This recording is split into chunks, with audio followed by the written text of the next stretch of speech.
Hello and welcome to No Rest for the Weekend, where we go behind the scenes and talk to the creators of independent entertainment.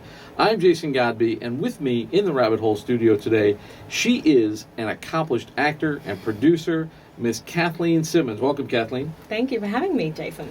Thanks for coming. I appreciate you schlepping to Brooklyn. Hey, it's where I live. That's great. You do not sound like you're from Brooklyn. Correct. So you're from far away. Where are you from? Australia. Okay. Which is having a lot of issues right now. So our hearts go out to those people out there. Hopefully, by the time this airs, everything will be better. I'm glad you're here. And you've been in New York a long time, though. 7 years now, yeah. All right, so you're a New Yorker now, which makes you even tougher than you were, from any other place. And you're also in show business, so your skin is rhino skin. But anyway, we'll talk about all that in a little bit when we talk about why actors need to produce. Mm-hmm. But first, before we get into all that business, I want to talk to you about you and kind of how you got into acting, how you got into producing, and what is your origin story, so to speak? Talking about rhino skin, I was actually a lawyer for 6 years before I came to New York to be an actor.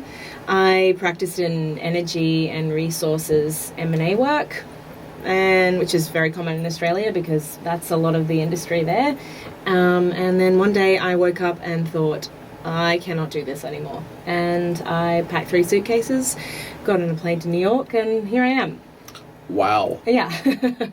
Bit of a journey. Did you start out in theater, or did you go right to movies and TV? What was the process there? I have a background in theater, so I was a dancer and then became a dance teacher, in my youth. And then I went to university and sort of did a lot of professional dancing in the holiday breaks and just to make some money.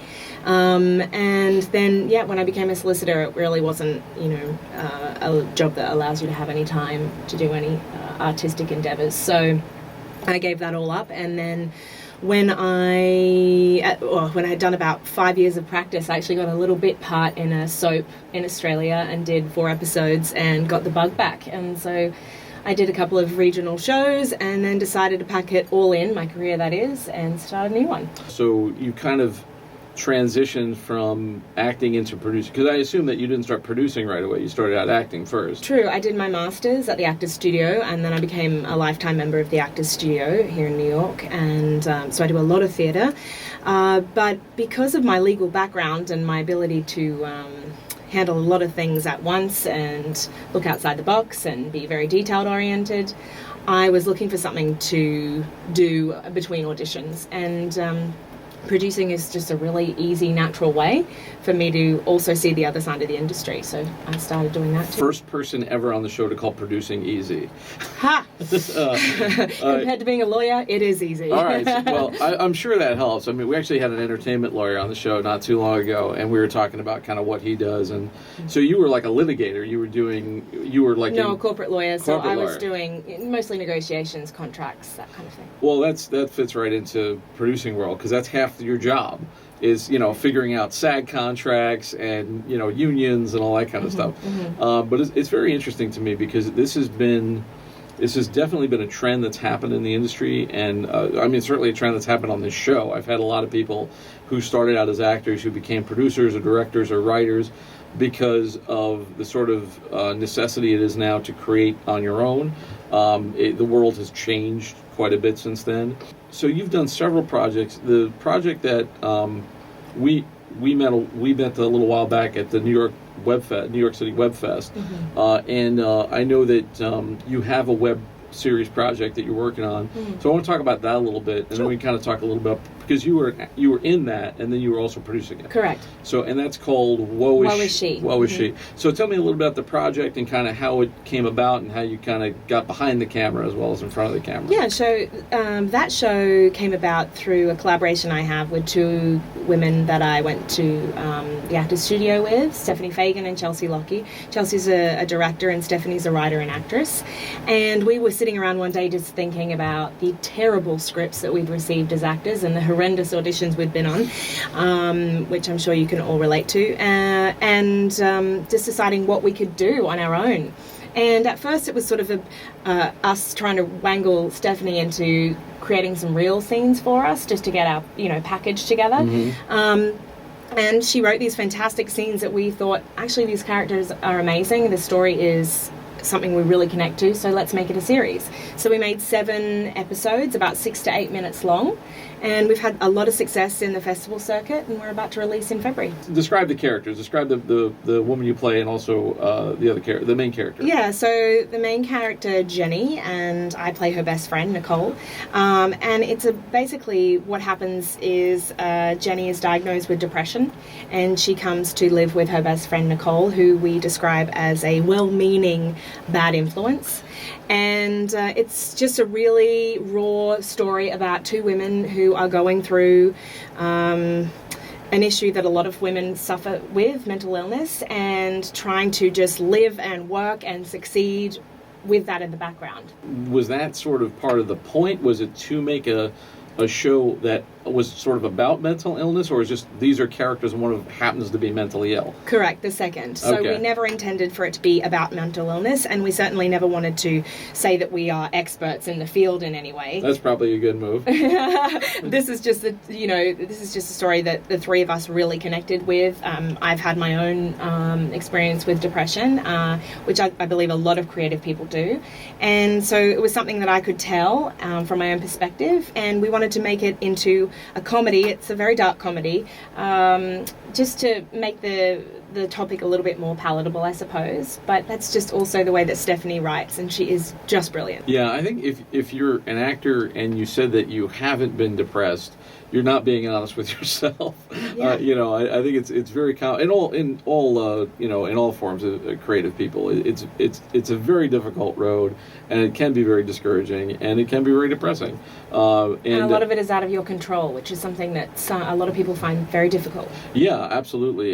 You can't pick yourself for a role often, except when doing what you're talking about, which is producing.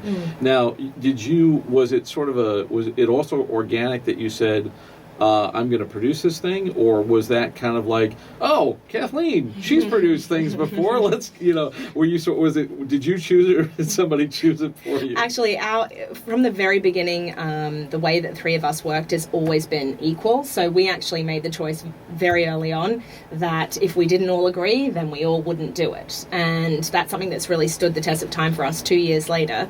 Every decision we've made together, and it just so happened that I had a lot of experience producing, so I could help, but the 3 of us were all executive producers and all contributed, our skills equally.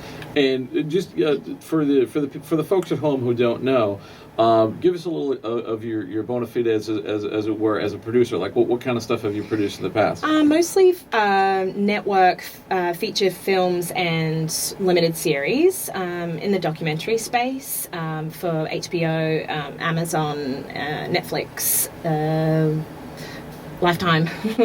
How did that kind of contribute to, how was that skill? How were you able to apply those skills? Because you're not working with HBO money here for independent series. So how were you able to kind of scale down, or how were you able to kind of make that transition to working on this indie project as opposed to a network? Because I know it's like 2 different worlds, right? Yeah, absolutely. How high / bad was your learning curve in terms of like adapting what you normally do into, or is it just producing is producing kind of thing? It was a massive learning curve because, I'm used to seeing multi-million-dollar budgets, and we made our series, as they say, on the smell of an oily rag. So it was basically when we'd come up with enough money, we shot the next episode. So that's how we worked. But obviously, as a line producer, I've created budgets before. I've negotiated rates before. So all of that stuff comes in handy, and I also know what's needed on set and what's not necessary all the time. You actually like doing that part of the job, because I hate it. It's my least favorite thing to do, and I know, because I've produced several. I produce this show every week, but just the minutia of all that stuff, it kills. I hate filling out forms. I've learned to kind of live with Excel spreadsheets over the years, but and for most creative types, it's a nightmare. It's the least thing. It's the last thing they want to do. But because of the legal background, it was kind of like old hat for you? It was old hat. And I can't say that I thoroughly enjoy doing it. I just can say that I'm very good at it. So that's helpful. And I've found that having been a lawyer before and being a line producer, I can really understand every contract that I sign, everything I'm asking my agent to do and negotiate on my behalf. I can be very vocal about what I know is coming up and what I want to make sure is in that contract. So it's been really good from a business perspective because I am my own business. So right, tip out for you actors out there: get a law degree first, then go to theater school. Anyway, so let's talk a little bit more about the producing thing, because this project, you said you produced on a shoestring budget, and then the next step, you guys went on the festival circuit with it. Correct. And so, but you're part of this team, but you're kind of taking it all the way. You're not just the line producer, which is like the production producer, so to speak. You're executive producing, so you're getting it all the way to the finish line kind Correct. of thing. And that's a whole other aspect that nobody teaches you in film school or anything like that. So what was that kind of thought process like in terms of getting it through production? It's like, okay, now we have it, now it's through post. Now, what are we going to do with it? Because I think that's the hardest part with web series, and it's like, what are we going to do with it? Where's it going to go? Where's it going to live, kind of thing? We actually never really intended for it to be released, which was why we were okay with it being made on such a restricted budget. Obviously, our director, and now us all looking back on it, we would have loved to have had more money and made it more of a experience in a cinematography sort of way, but we weren't able to do that, and we didn't do that. So what carries it is the story and the characters. And yes, we put it through the festivals. A lot of producers of web series put their series through festivals as a way of getting interest in their style, what they can do, and they use it as a calling card. It's a resume, so to speak. Just the same as a short film has always been used as a calling card for what you can do in the feature space. And so that's what web series content creators usually do, and that's what we intended to do. And we've walked it into a few places, but to be honest, we have lived with it for 2 years now, and we're ready to let it go into the world, see how it goes, and then, move on to the next project. Yeah, I mean, I saw a little bit of it. I called a couple of episodes. You had sent me a screener, which was nice, and I liked the thing that I liked most about it, because you can like, the production value is not huge, but you don't need huge production value if you have good writing and good acting. And you're watching it on your phone. Yeah, and you're watching. I think I watched it on my laptop, and but what I think was key to it was the chemistry between the two of you, and that's you can't buy that. I mean, it's you can't manufacture it. It's just there. So probably something in your relationship, and that's the stuff that comes through. And it's like you can't fake it if it's not there, kind of thing. What were here's a question I've asked a lot of people in terms of like lessons and stuff that you learned producing that project, or maybe when you first started producing. If Kathleen now could go back and tell Kathleen then, like before this project, what advice would you give yourself? Like if you had like an actor in front of you who wanted to produce their first web series or something like that, what are some do's and don'ts that you would tell somebody to do? Ask for help, because a creative career is not a career that's done alone. None of us have been successful or will be successful on our own, so ask for help. So many people have done it before you, and there's no use just sitting in your bedroom trying to do it, do everything yourself and figure it out yourself. There is too much information out there. Budget for marketing expenses and release from the very beginning. You really have to consider festival expenses, getting yourself to and from and the rest of the crew, getting a publicist, which can be up to $5,000 a month if you want someone professional to be, reaching out to press, all of the Vimeo and YouTube expenses. All of those things are things that we don't consider when we're in the fun creative process. That's tremendous. I would engrave that on a tablet if I could, about the marketing, because it's one of those things you don't think about it, and then I've seen projects have to raise money again, and like raising money is like giving birth. Like it's like this painful long, not that I would know, but it's this painful long process that people go through, and then you have like then you get to the finish line, you got the production, and now it's like, all right, what are we going to do with this thing? How are we going to get it to the world?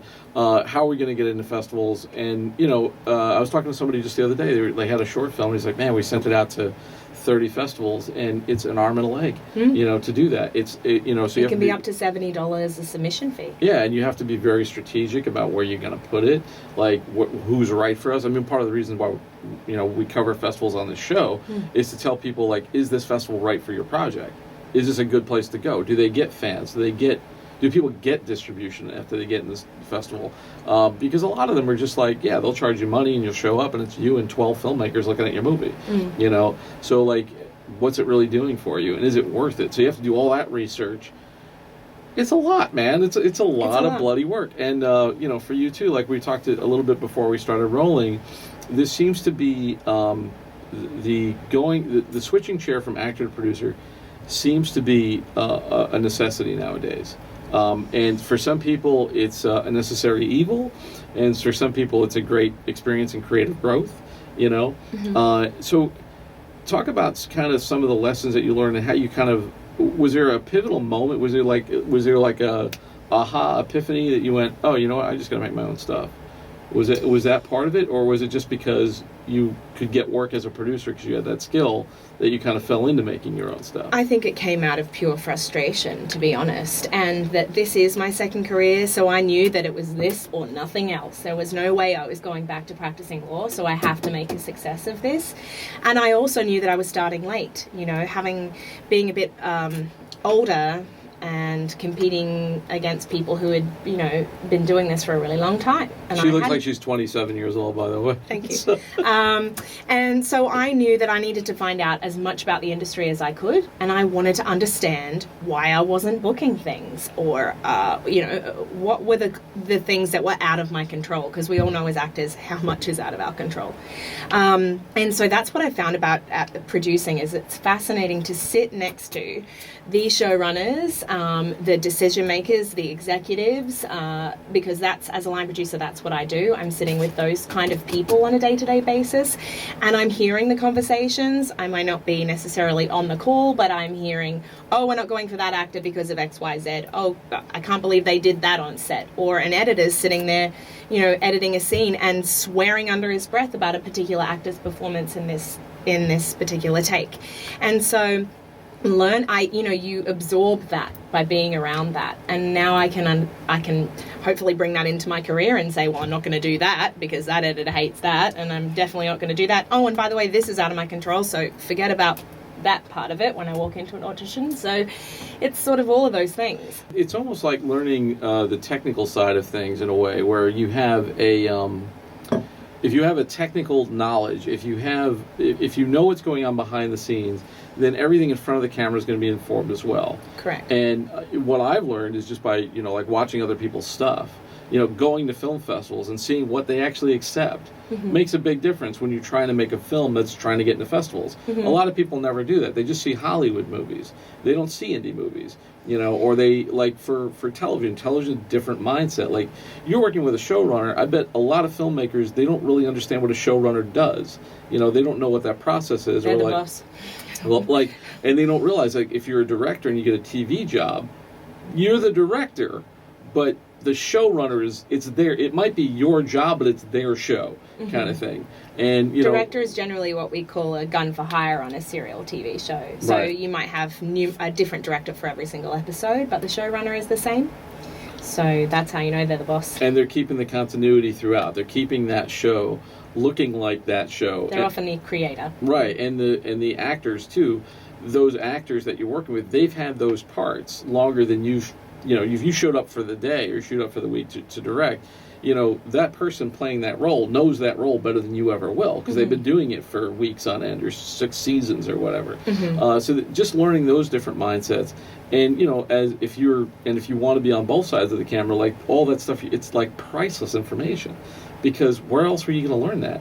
One of the reasons I have this show is, like, nobody tells you anything. I'm trying to demystify this in a way by getting people like you who are educated and accomplished, who know what the hell is going on, to be able to inform people, because I feel like a lot of people just don't know, especially actors. I think actors are like the caboose on the train. They're the last to know anything, you know. Yeah. Was there any kind of what was the biggest revelation that you found out? What was it? I mean, without giving it any away or telling something personal, without getting yourself fired. No. I think that the main things that I've learned are that why films and television shows are given the green light. And that often comes down to three very important things. One, that they get tax credits wherever they shoot, because that's an asset. Two, that they have a name attached to them in some way, whether it be the writer or director or the lead actors. And three, whether they have distribution rights already sold before they make the film. So say, yep, the Russian market's going to buy it, or the Chinese market's going to buy it, or the South Pacific market's going to buy it. And the reason that they have those distribution deals in place are because they have a star name attached. And so for a lot of actors, that makes them mad. But for me, it liberated me, because I know that there is no way that I'm going to get the lead role in a blockbuster film unless I am completely and exactly what they want. You have to, as an actor, be working your way up the ranks, just as you do in any other field. As a lawyer, I was doing that too. I can't just turn up and be a partner one day. I have to be a junior lawyer, and then an associate, and then a senior associate, and it goes on. And so I think if you own that and you say, okay, I'm going to just do bit parts, then I'm going to do series regular parts, and then, Yeah, I think there is this still, even though we're, we're in the future now. We're living in the 2020s, for Christ's sake. But, I feel like there still is a little bit of this mentality of actors that they're going to get discovered like Lana Turner or Johnny Depp or something. And maybe some people will. But, even people who seem like overnight successes have been probably breaking it. They've been busting their asses for 10 years to get to that point. And it's not just a, overnight kind of thing. It's just the first time you've heard of them. Right, exactly. So, for you, in terms of those revelations, when you went to do your own stuff, were you attaching people? Were you if you want to develop something now, are you looking out there and saying, you know what, I need these distribution rights, I need this actor, or I need this showrunner? And are you able now, since you've got a little experience, are you able to put that stuff together for yourself? Yeah, so at the moment I'm in development with a friend of mine. We're doing a longer form half-hour comedy. We're putting the Bible together at the moment, which means for a lot of networks they want to see at least the first 3 scripts, and then the rest of the episodes broken down. They want to see all the characters. They want to see what actors you want them to play with their agent info and their photos. I mean, it's very, very detailed because they get thousands of these and they want it straight in their hands. Oh, I see that character's that person. Oh, I see, they want the references, because oftentimes you don't have very creative people reading these scripts. So, yes, you are thinking of that when you're developing all the time. You're thinking about what executive producers could we go into meetings, and would they be interested, and who could they introduce us to, and which networks do they have relationships with. So all of that comes into it. But with Woe Is She, we were making a passion project. So there's two different... Right. That's two different things. There's sort of the projects that you do for love, the projects you do for money, and there's stuff that you can sell, and there's stuff that, you can make and hope to sell. Correct. And sometimes, especially when you're first starting out, nobody cares if you haven't done anything. If you don't have some kind of a resume, they say, okay, you want to sell this show, what have you made? What can you do? So you have to show them something, and, for you, it's like you have a resume of being a producer working for other people. But being a line producer and being an executive producer are two different things, Totally. So, and you're also talking about being a creative producer in this, which is a different role. Mm-hmm. So, showing that you can do that on any level, with skill and with some sort of oh yeah, she's accomplished this, but she made it. She got this made, or they got this made. It speaks worlds to people who are just writing. Because it's anybody can. Writing is hard, but taking it to the next step and having that proof of concept and all that kind of stuff, that's hard. It's hard, and for a lot of creative people, the marketing side, the business side is completely overwhelming, terrifying. And so I would suggest I find film festivals and screen forums incredible resources and go to the panel workshops. So often I've been on the jury of a number of film festivals and moderating as well, and there are so many panels that are empty. And that's where the gold is. That's where you'll learn. So if you're a writer and you hate the business side, go and sit yourself at the back of one of those panels and learn about how to negotiate when you've got a script on the table at a network. How to back yourself, because you'll feel so much more empowered. It's really a case of knowledge is power, and the more, just like I was saying before, like just doing this show and meeting people and talking to people and going to forums, going to conferences, going to film festivals. It's a lot of work, but oh my God, I am so much more educated and informed now in the past year than I was in the past 20 before that, because you're meeting people who've done it, and there's no substitute for it, I think. Everybody hates networking. Everybody hates walking up to I'm an extrovert, and I hate walking up to a group of people and say, "Hi, I'm Kathleen. What do you do?" It's the toughest part about it. But once you get some practice, just bite the bullet, as they say, and do it. So you've got Woe Is She is coming out in February. Correct. And then you have another project that you're working on as well? Yeah, so I was in a feature film produced by the Morrow Brothers, which is coming out sometime next year, I think.